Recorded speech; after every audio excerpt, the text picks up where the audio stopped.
unknown, speeds to unknown. That is Canada, death for transit. För now det är inte möjligt att få det kärn. Och tid är inga food. Speeds to unknown, speeds to unknown. Säg till it's a life food. För now det är inte möjligt att få det kärn. Dia faly miarahaba antsika rehetra mpanaraka tsy tapaka ny fandaharana Jeanne Forest Santé aty Canada ny tenako. Androany moa zany dia ny fanasana antsika mianakafy zany ho tonga itotoretika ankalaza ny fetim-pirenena malagasy izay ataontsika zany ao amin'ny Oli Family Parich ka io zany dia izara maromaro zany ny fandaharana amin'ny fotoana io dia misy ny défilé de mode Labalandy izay atolotry ny designer Juliette Lalamanana izay mandalo eto Canada amin'izao fotoana izao.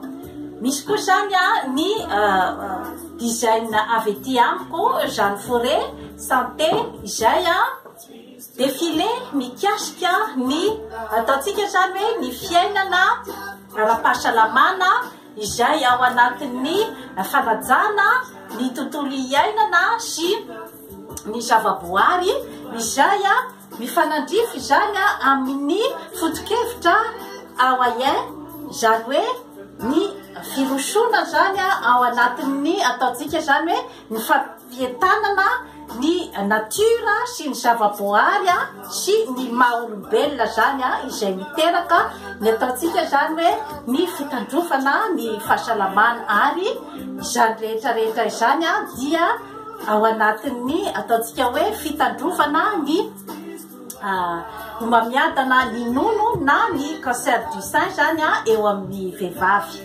Isy ny fisakafoanana zany amin'ny ireo sakafo vita malagasy ary isy ihany koa zany ny fisariana na ny tirage. Ny DJ amin'ny fotoana io moa zany dia ilay manatalenta efa fantatritsika Fetra Rakotoarindrano.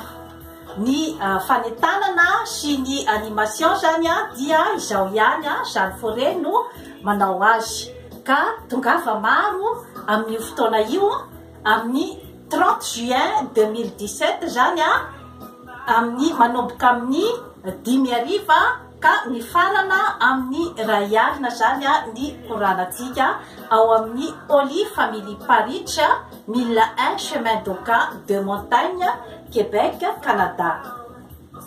Ny vidim-pidirana dia $30 zany ho an'ny olon-dehibe ary $10 ho an'ny ankizy. Raha mbola te ahita, mbola te ahafantatra bebe kokoa zany ianao na anao ny famadriana na ny réservation dia atsoya ny ao amin'ny 450 983 4907 na ny 514 889 80 74 na mandehana ao amin'ny Facebook Jeanne Forest na manorata amin'ny email jeanneforest1234@hotmail.com. Tongava maro fa fafinaretana ho azy ary ny adidy ho vita. Sotra tompoko.